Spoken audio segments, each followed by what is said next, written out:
मैंने ईवीएम को लेकर सवाल खड़े किए थे। मैंने कहा था कि विपक्ष जो है वो एक दो राज्य जीत जाए तो उसको ये ना समझे कि कहीं ईवीएम में हेराफेरी नहीं होती है, ठीक है। तो आप ये ना समझे, मैंने पत्रकारों की जो है वो वहां पर रिपोर्टिंग करनी, ग्राउंड रिपोर्टिंग करनी फेल हो जाती है। आप कितने ग्राउंड रिपोर्टर्स के पत्रकारों को दिखे जिनका सबका यही कहना था कि मध्य प्रदेश के अंदर जो है वो शिवराज सिंह चौहान की सरकार नहीं बननी है। बीजेपी कहाँ ईवीएम से बेईमानी नहीं करती। मैं आपको राज्य गिनाता हूँ, पंजाब, तेलंगाना, साउथ, जिन जगहों पर वोट परसेंटेज सिखों का है या मुस्लिम वोट है ज्यादा, वहां पर बीजेपी बिल्कुल ईवीएम में छेड़खानी नहीं करती। उसके पीछे का कारण ये है कि बीजेपी एक्सपोज हो जाएगी।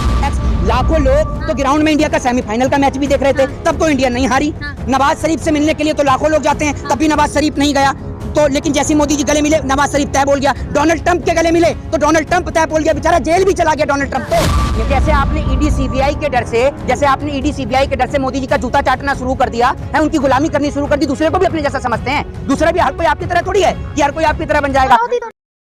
सबसे पहला मोहित शर्मा, किस तरीके से देखते हैं कि 4 राज्यों की जो है काउंटिंग हुई है जिसमें बीजेपी को जो है प्रचंड बहुमत के साथ जीत मिली, इसको आप किस तरीके से देख रहे हैं? देखिए, एक बात मैं आपको बता देता हूं कि जो आप बोल रहे हैं ना कि बीजेपी की प्रचंड जीत है, पहली बात तो मुझे ये बताइए कि जीत का श्रेय किसे दिया जाए? ये जीत का श्रेय नरेंद्र मोदी जी को दिया जाए, ये जीत का श्रेय शिवराज सिंह चौहान को दिया जाए, या फिर ये जीत का श्रेय उन रशियनों को दिया जाए जिन रशियनों से चुनाव में वोट मंगवाए गए? अब जो गोदी मीडिया के लोग हैं वो परेशान हैं कि पैनलिस्ट के तौर पर रशियनों को बिठाया जाए, नरेंद्र मोदी से बात करी जाए या बीजेपी के नेताओं से बात करी जाए, क्योंकि रशियनों ने भी तो वोट मांगा है और रशियनों ने वोट मांगा है तो राजस्थान में सरकार भी बनी है। यानी मोदी जी का देखा नहीं आपने? आप अगर यहाँ पर थोड़ा सा एक्टिव रहते तो आपको पता भी चलता। आप लोग तो 24 घंटे मोदी जी के काम में व्यस्त है कि मोदी जी कब कहाँ क्या यात्रा कर रहे हैं। इसके अलावा भी भारतीय जनता पार्टी के बहुत सारे लोग हैं जो नए नए कारनामे दिखाते हैं। तो इसी तरीके से राजस्थान में रशियनों से वोट मंगवाया गया था, वो शायद आपने नहीं देखा तो जाकर आप देख लीजिएगा। तो मैं पूछना चाह रहा हूँ कि जीत का श्रेय किससे दिया जाए?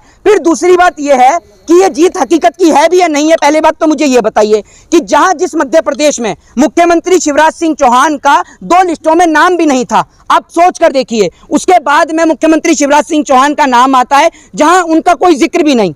और जहां कल साहिब पूरे देश में खुशियां बनाने का दिन था, खुशियों का दिन था, उस वक्त पे जो आपके साहिब जो हैं, साहिब आपके यानी नरेंद्र मोदी जी जो हैं, उन्होंने हमारे साहब देश के प्रधानमंत्री हैं, उन्होंने एक अधिकारी को जो है वो आपने देखा होगा कि किस तरीके से उसको सस्पेंड कर दिया गया। अब उसके बाद में लोग ये कह रहे हैं कि भैया उस अधिकारी को जो है वो चुनाव आयोग ने यानी इलेक्शन कमीशन ने फाइनल हुआ है और इसमें जो है बीजेपी जीती है, आने वाले वक्त में फाइनल भी होने वाला है। तो सेमीफाइनल जीती है, सेमीफाइनल तो टीम इंडिया भी जीती थी लेकिन वर्ल्ड कप हार गई थी। तो क्या पता वर्ल्ड कप हार जाए ये भी इसी तरीके से नरेंद्र मोदी जी, लेकिन नहीं हार सकते, लेकिन नहीं हार सकते। नहीं मैं बता रहा हूं, सुन लीजिए, मोदी जी हार भी नहीं सकते। मेरी बात ऐसी है कि वो कभी हार नहीं मानते और जनता उसके साथ चलती है। मुझे पता है मोदी जी की गारंटी इतनी तगड़ी है कि आप अभी बुलेट ट्रेन से ही मेरा जो है वो इंटरव्यू लेने के लिए आए हैं और आप सभी पत्रकार 100 स्मार्ट सिटियों में रहते हैं, ठीक है ना, और आप सभी के पास में 2 करोड़ रोजगार है, सबकी जेब में 15-15 लाख रुपए हैं। तो मोदी जी की गारंटी तो एकदम पुख्ता है। मोदी जी अपनी गारंटी पर नहीं जीते। पहली बात मैं आपको बता दूं, बीजेपी के जीतने का एक ही एजेंडा है,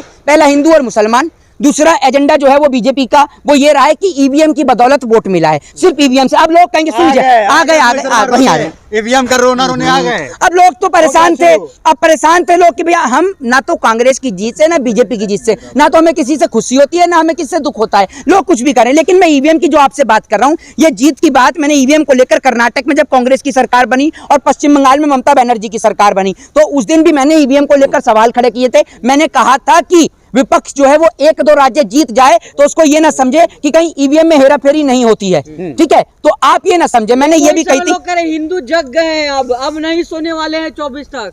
अच्छा, हिंदू जग गए हैं। तो एक बात मुझे बताइए कि जो ये सीटें आई हैं, बाकी सीटों पर हिंदू नहीं रहता क्या? बाकी सीटों पर हिंदू नहीं रहता? सब जगह जीती है ना भाजपा, सब जगह भाजपा जीती है। एक भी सीट नहीं आई, सबके खाते बंद। अरे सरकार किसकी बन रही है? नहीं, मुझे ये तो बता दीजिए, सरकार किसी की भी नहीं। सरकार तो एक बात मुझे बताइए, हिंदुओं के लिए एक बात मुझे बताइए, आज तक बीजेपी ने हिंदुओं के लिए काम कौन सा किया है? मंदिर बनवा दिया, आप कह रहे हैं ये बीजेपी ने बना। आप में से अगर एक पत्रकार में दम है तो अपना ये सड़ा हुआ चेहरा लेकर यहाँ आकर बोले कि सामने चेहरा दिखा के कि मंदिर बीजेपी ने बनवाया है। बीजेपी ने मंदिर बनाया तो सुप्रीम कोर्ट ने क्या किया है? तो ये बात कहना, देखिए सुन लीजिए, सरकार ईवीएम की बनी है। दूसरी बात ये मैं आपको बता दूं कि कल जो सारे पत्रकार हर जगह के यही दिखा रहे थे कि भैया मध्य प्रदेश के अंदर जो है राजस्थान के अंदर कांटे की टक्कर रहेगी, और उसके बाद अचानक से ऐसा क्या होता है कि सब पत्रकारों की जो है वो वहां पर रिपोर्टिंग करनी, ग्राउंड रिपोर्टिंग करनी फेल हो जाती है। आप कितने ग्राउंड रिपोर्टर्स के पत्रकारों को देखिए जिनका सबका यही कहना था कि मध्य प्रदेश के अंदर जो है वो शिवराज सिंह चौहान की सरकार नहीं बननी है जी। पनौती तो नहीं है ना, पनौती तो नहीं है ना। पनौती जिनके लिए है वो उनको पता ही है, और देश के लिए तो ग्रहण है हाँ। भाई। भाजपा की तो सरकार ईवीएम के दम पर बनती है, अगर वहां पर भी मोदी जी का कोई श्रेय होता तो भैया पता चल जाती। और तेलंगाना में भी ईवीएम के थ्रू बनी है सरकार किसमें? कांग्रेस की, तेलंगाना में हो सकता है कि बीजेपी ने वहां पर क्या कहते हैं जितवा दिया हो, क्योंकि तेलंगाना में सब लोग जानते हैं कि अगर तेलंगाना में बीजेपी आ जाती तो सबको पता चल जाता। अब देखिए बीजेपी कहां कहां ईवीएम से बेईमानी नहीं करती, मैं आपको राज्य गिनाता हूं, पंजाब, तेलंगाना, साउथ, जिन जगहों पर वोट परसेंटेज सिखों का है या मुस्लिम वोट है ज्यादा, वहां पर बीजेपी बिल्कुल ईवीएम में छेड़खानी नहीं करती। उसके पीछे का कारण यह है कि बीजेपी एक्सपोज हो जाएगी। एक्सपोज ऐसे हो जाएगी, अगर पंजाब के अंदर बीजेपी ने अपनी सरकार बना दी ईवीएम में छेड़खानी कर कर। सुन एक मिनट सुनिए, अभी पनौती पे आ जाऊं। ईवीएम कराना बंद कीजिए। चिल्ला रहे हैं आप हैं? नहीं ईवीएम का एक जहाँ मिनट, पे हारते हैं वहाँ पे ईवीएम। अरे एक बात आप मुझे बताइए, मेरी बात ये बताइए मुझे। आज जब अरे मेरी बात तो सुनिए, जब हम यहाँ से बैठकर साथ में नहीं है, किसके जनता आपको पता है कि साथ में नहीं है, तो अगर जनता साथ में नहीं है के साथ है, आपको कैसे पता? आप बीजेपी, आपने हर जगह रिपोर्टिंग करी है क्या? आपने हर जगह रिपोर्टिंग करी है? देश का भ्रमण करते हैं, पूरे देश जाते हैं, पूरे देश का भ्रमण करते हैं। आप सुन लीजिए, मध्य प्रदेश की राजधानी क्या है? भोपाल। अरे आपसे पूछो, इनसे पूछिए, सब पूरे देश का भ्रमण करके आया पत्रकार। राजस्थान की राजधानी क्या है? जयपुर। बताइए ना। अरे इनसे पूछ रहा हूँ मैं, अरे पत्रकार भाई, ये पूरे देश का भ्रमण करते हैं। छोटा सवाल कर रहे हो ना, बहुत छोटा सवाल। अच्छा लेकिन ठीक ठीक। किसको नहीं पता है कि एक मिनट अच्छा सवाल ये है, सवाल ये है कि जब आप हारते हैं तो ईवीएम करोना काहे होता है? छत्तीसगढ़ की राजधानी क्या है? जब आप हारते मुझे हैं, सवाल का जवाब, जब हारते हैं तो ईवीएम जो करोना कह रहा होता है, है। नहीं आप जिससे कह रहा हूँ जब आप हारते हैं तो नहीं, ईवीएम करोना क्यों मेरे को होता आप है? सवाल का जवाब दीजिए ना। अरे हम जो सवाल पूछ रहे हैं उसका जवाब दीजिए ना। बताइए, पूछिए सवाल आपका क्या है? जब आपके पास जवाब नहीं है तो आप मध्य बिहार की राजधानी क्या है, दिल्ली की राजधानी? आप कह रहे हैं कि पूरे देश का भ्रमण करते हैं, इनको देशों की राजधानी नहीं पता, इनको ये नहीं पता होंगे कि वहाँ लोकसभा की सीटें कितनी है, और आप बहुत काम कर रहे थे। आप बताइए कितनी सीटें वहाँ पर? आप देखा ये भी चिल्लाने लगा जब नहीं पता। मेरी बात सुनिए, हमारे यहाँ भी इसको बोलते हैं गलबजा है। मेरी बात सुनिए, अरे मेरी बात तो सुन लीजिए। ईवीएम को लेकर मैं तो कब से पूरे विपक्ष को यही बात कह रहा हूँ, और पूरे विपक्ष को, कि आप जब तक ईवीएम को लेकर नहीं हटाएंगे तब तक आप सत्ता में कभी नहीं आ सकते।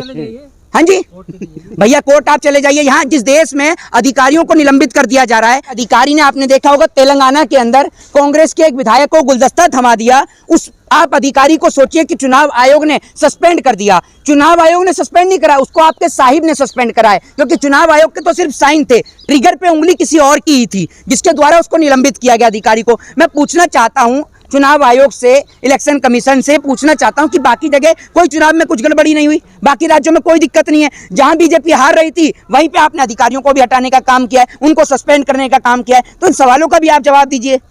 मोहित शर्मा काफी दुखी लग रहे हैं कल से। नहीं, मैं तो बहुत खुश हूँ जी, मैं बहुत खुश हूँ, और इसलिए भी खुश हूँ क्योंकि बाकी जगह पर जब तक कांग्रेस के अंदर जो ऐसे लोग हैं जिन्हों से ठीक से चला नहीं जाता, जो लाठियों के सहारे चल रहे हैं, जब आप ऐसे ही लोगों के हाथ में कमान दोगे तो आपको रिजल्ट भी ऐसा ही मिलेगा। कौन साबित हुआ जी? अच्छा। पनौती कौन साबित हो गया? पनौती कौन है और कौन नहीं वो पूरे देश को पता है। कौन है? वर्ल्ड कप किसकी वजह से हारे, किसके पहुंचने से हारे? लाखों लोग थे वहाँ देख रहे थे। बल्कि किसकी वजह से हारे लाखों बोलते लोग हैं? देख लाखों लोग मूर्खता वाली बात करते मेरी हैं। बात आप सुनिए। चुनाव किसकी वजह से हारे? लाखों लोग तो ग्राउंड में इंडिया का सेमीफाइनल का मैच भी देख रहे थे, तब तो इंडिया नहीं हारी। नवाज शरीफ से मिलने के लिए तो लाखों लोग जाते हैं, तब भी नवाज शरीफ नहीं गया। तो लेकिन जैसे मोदी जी गले मिले, नवाज शरीफ तय बोल गया। डोनाल्ड ट्रंप के गले मिले तो डोनाल्ड ट्रंप तय बोल गया, बेचारा जेल भी चला गया डोनाल्ड ट्रंप। तो नेपाल वाले से मिले, वो गया, ठीक है। और आप लोगों का ऐसा है, अभी तो साहिब आज जो है वो पार्लियामेंट के अंदर, साहिब आज भी दुखी थे जब चिल्ला रहे थे ना नेता कि अब की बार तीसरी बार मोदी सरकार। साहिब तब भी मुंह बना के खड़े थे, पता नहीं साहिब कब कैसे खुश होंगे। साहिब भी उदास बैठे हुए थे। साहिब की तो खुशी जब आती है जब इटली से एलोनी चाची को लेके आया जाएगा, तभी खुश होंगे साहिब। साहिब तो नाराज ही रहते हैं वरना टाइम। दोस्ती है, उनकी दोस्ती है, फ्रेंडशिप है, हाँ अच्छी दोस्ती है, बॉन्डिंग अच्छी है। बिल्कुल हो सकती है। आपके भी दोस्त होंगे ऐसे? नहीं बिल्कुल। ईडी से डर के मोहित शर्मा बीजेपी ज्वाइन करेंगे। कौन, किसने कही है? आपको कौन कहता बिना बात की? अरे कह रहे हैं तभी जैसे तो आपने ईडी की बीजेपी ज्वाइन करोगे। अरे जैसे आपने ईडी सीबीआई के डर से, मोदी जी का जूता चाटना शुरू कर दिया है, उनकी गुलामी करनी शुरू कर दी, दूसरे को भी अपने जैसा समझते हैं। दूसरा भी हर कोई आपकी तरह थोड़ी है कि हर कोई आपकी तरह बन जाएगा। पनौती तो नहीं है ना जी? पनौती नहीं रहे ना। नहीं पनौती ने अब तो चुनौती बन गए हैं, अब तो चुनौती बन गए हैं। पनौती कहाँ है, और बहुत बड़ी चुनौती बन गए। अगर पनौती नहीं है तो साहिब से कहते कि वर्ल्ड कप ही जितवा देते, क्यों नहीं जितवाया? एक बार भी नहीं जीते हैं। जनता बीजेपी का साथ नहीं छोड़ना चाहती, कह तो दिया है। जनता तो बीजेपी का साथ छोड़ना चाहती है, नहीं चाहती, पता चल जाएगा अभी आपको। पता चल जाएगा। मैं आपसे कहता हूँ, अगर जनता साथ नहीं छोड़ना चाहती तो मोदी जी से कहिए ना कि एक बार चुनाव पंजाब से लड़ लें। क्यों नहीं लड़ते मोदी जी पंजाब से चुनाव? लड़ेंगे तो जीत जाएंगे। हाँ तो लड़वा दो आप भी। हाँ। आप क्यों नहीं लड़वा देती? आपका रिश्तेदार है मोदी जी, पड़ोस में रहते हैं।